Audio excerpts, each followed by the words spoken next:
Apa yang harus dilakukan setelah memiliki nilai tambah? Langkah berikutnya setelah Anda berhasil membuat nilai tambah produk Anda adalah bagaimana cara mengkomunikasikannya kepada calon buyer. Disinilah peran dari marketing atau pemasaran bekerja. Jadi, bagaimana nilai tambah tersebut bisa diketahui oleh calon pembeli. Itulah tugas dari marketing atau pemasaran. Nah, di sini yang paling baik adalah pemasaran menggunakan konten. Ini juga termasuk pemasaran modern ya. Jadi sudah tidak zaman lagi ketika kita mempromosikan produk langsung secara hard selling ya kepada semua orang. Sebagai contoh, produk tertentu dipromosikan di televisi secara hard selling dan menarget semua orang ya secara sama rata. Sama halnya ketika beriklan di spanduk pinggir jalan atau di koran ya. Jadi secara psikologis orang-orang sudah mengetahui bahwa itu adalah iklan dan kebanyakan dari kita tidak akan mau merespon atau melihat iklan ya. Itu adalah pemasaran tradisional. Nah, di era modern saat ini, pemasaran sudah lebih efektif menggunakan konten, di mana ketika dulu kita mengejar calon pembeli, nah saat ini calon pembeli yang datang dan ingin mengetahui lebih jauh mengenai produk kita. Nah, konten di sini ini bisa berupa teks atau artikel ya, bisa juga berbentuk audio atau video. Media publikasi konten di sini misalnya untuk artikel ya, mengupas berbagai permasalahan dari calon buyer yang bisa diselesaikan dengan nilai tambah produk Anda. Media untuk mempublikasikan artikel ini bisa berupa blog ya, bisa juga menggunakan channel Telegram dan banyak lagi yang lainnya. Kemudian jika konten ini berbentuk video ya, ini formatnya bisa dalam bentuk ngevlog atau bisa juga ngobrol santai dengan bintang tamu ya dan lain sebagainya. Media yang bisa digunakan salah satunya adalah YouTube. Kemudian jika kontennya ini adalah berbentuk foto atau gambar atau mungkin video singkat ya, media yang digunakan bisa Instagram. Jadi media ini banyak sekali dan kita juga tidak harus membuat semua jenis konten ya. Kita bisa fokus di salah satu terlebih dahulu, misalnya kita fokus di video atau di artikel ya, atau bisa juga fokus di gambar atau mungkin audio ya.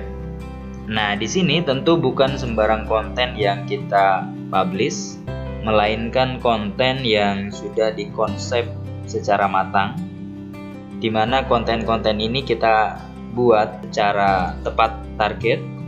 Ada konten untuk cold market atau orang-orang yang asing ya, yang belum mengetahui apa masalah mereka, kemudian belum mengenal siapa kita.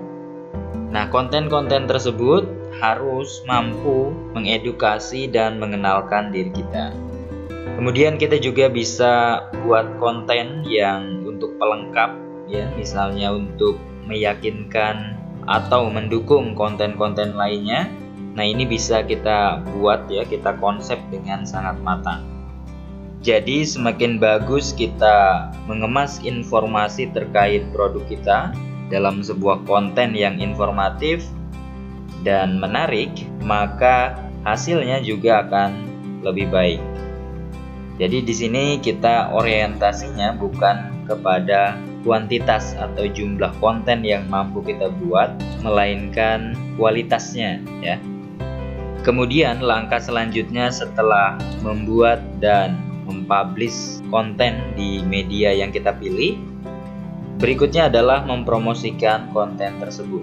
Jadi di sini kita datangkan orang agar melihat dan menikmati konten yang sudah Anda buat.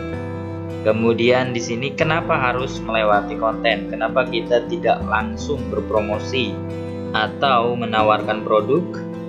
Nah, seperti yang saya jelaskan di awal bahwa itu adalah pemasaran tradisional. Nah, saat ini pemasaran modern adalah kita menggunakan konten. Nah, di sini konten ini memiliki banyak fungsi atau kegunaan. Di antaranya adalah untuk mengedukasi, kemudian untuk berpromosi secara halus ya, atau soft selling. Jadi tidak hard selling, karena orang secara umum cenderung membenci iklan yang to the point ya, yang hard selling. Kecuali orang-orang yang memang termasuk kategori hot market, ini berbeda ya. Tapi untuk kategori orang asing, orang yang masuk dalam cold market, maka mereka akan membenci iklan yang hard selling ini. Kemudian untuk membangun trust atau kepercayaan ya, karena seseorang mau bertransaksi ya, terlebih secara online kepada seller atau penjual produk, ini harus dilandasi dengan kepercayaan atau trust. Kemudian kegunaan berikutnya dari konten adalah untuk memfilter leads ya. Jadi ketika kita langsung berpromosi secara membabi buta, maka semua orang akan melihat iklan kita. Nah, kita harus tahu bahwa produk kita bukan untuk semua orang. Ketika kita menggunakan uang untuk menjangkau atau menayangkan iklan tersebut, maka akan banyak sekali uang yang terbuang sia-sia ketika iklan tersebut tidak menjangkau orang yang tepat. Nah, oleh sebab itu di sini saya sebutkan bahwa fungsi atau kegunaan konten adalah salah satunya memfilter leads. Jadi, biarkan orang membaca kontennya. Ketika mereka bukan target market kita, maka mereka tidak akan melanjutkan ya, tidak akan membaca konten lainnya. Kemudian mereka akan meninggalkan konten kita. Nah, itu adalah filter ya secara alami, bahwa biarkan mereka yang tidak tertarik, artinya mereka bukan target market kita. Kita tidak perlu berfokus kepada semua orang ya, tetapi kita harus berfokus dan berpromosi secara lebih tertarget kepada market yang memang membutuhkan produk kita. Kemudian gunakan semua media promosi yang bisa Anda jangkau. Ya, di sini bisa iklan gratis atau berbayar. Jadi periklanan apapun yang bisa Anda jangkau, yang bisa Anda lakukan, silahkan lakukan untuk mempromosikan konten yang sudah Anda buat ini. Oke, yang berikutnya di sini adalah agar Anda tidak menyesal ya, karena banyak sekali orang yang menyesal. Sebaiknya dari awal Anda harus melakukan list building. Jadi di sini Anda membangun database ya.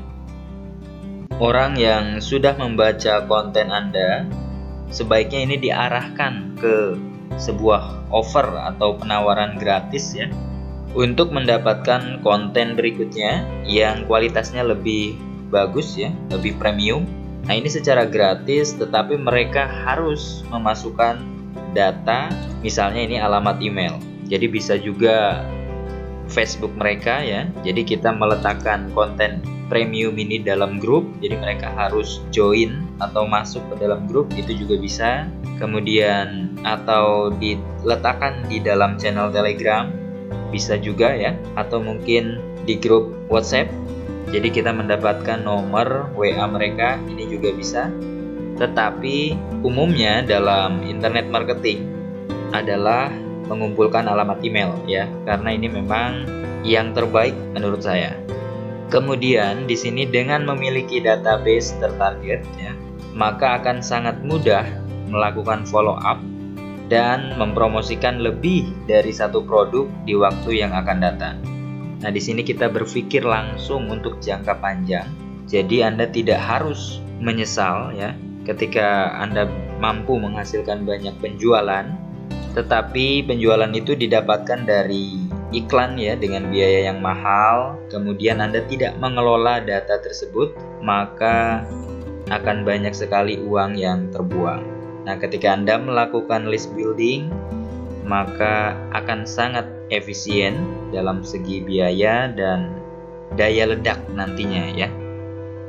Oke, itulah tahapan ya setelah Anda membuat nilai tambah dari produk Anda.